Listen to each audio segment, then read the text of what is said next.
Today we're diving into something a little different. The worst weapon in each category in BloodStrike. That's right. The guns you pick when you really want to test your skills, or just hate winning.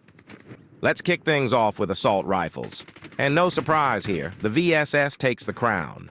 Sure, it's technically silenced and semi-auto, but it's more of a pea shooter than a proper AR, low damage and slow rate of fire. Yeah, skip this one unless you're in the mood for suffering. Next up, the INP-9 for SMGs. Now this thing looks like it wants to be cool, but it just can't keep up. The damage is weak, the fire rate isn't fast enough to make up for it, and the recoil control is great on this gun, but you're better off throwing a shoe at your enemies. Now let's talk shotguns. And the MP-155 is honestly great, but compared to the Origin 12, it's disappointing.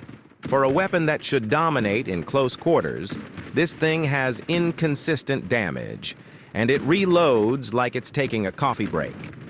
It's still a great weapon, but if it's being compared to the Origin 12, it's far behind when it comes to damage output and time to kill. Props to the MP-155 users who refuse to use the Origin 12. Okay, let's talk LMGs. You'd think the minigun would be a beast. After all, it's a literal rotary cannon. But in BloodStrike, it's more like a warning siren for your own death.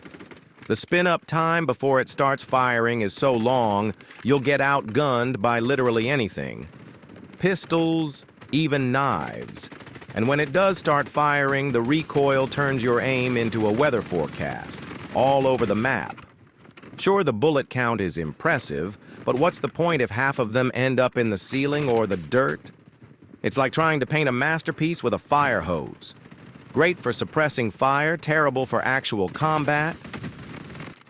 The SVD is supposed to be a tactical, semi-automatic sniper. Instead, it feels like the budget version of every other sniper rifle in the game. The damage is underwhelming. Sometimes it takes 3 shots to down an enemy that AM-700 could handle in 1. You don't get the stopping power of a proper sniper, but you also don't get the speed of an AR. It's awkwardly caught in the middle, a jack of no trades. It's like showing up to a sniper fight with a glorified hunting rifle. And don't get me started on the trigger delay, it's pretty bad for a sniper rifle. And finally, the RPG. Technically a sidearm? I guess. Practically a liability? Absolutely. This thing is high risk, low reward. The blast radius is decent, but only if you manage to actually hit something, which is easier said than done. The reload time is shitty, and if you miss that first shot, you're basically just holding a tube and praying for mercy. It's more of a meme weapon than an actual sidearm. And let's be real, trying to hit a fast-moving enemy with a single, slow projectile in a game as fast-paced as BloodStrike? You'd have better luck trying to win a fight against an Origin 12 user with a Glock.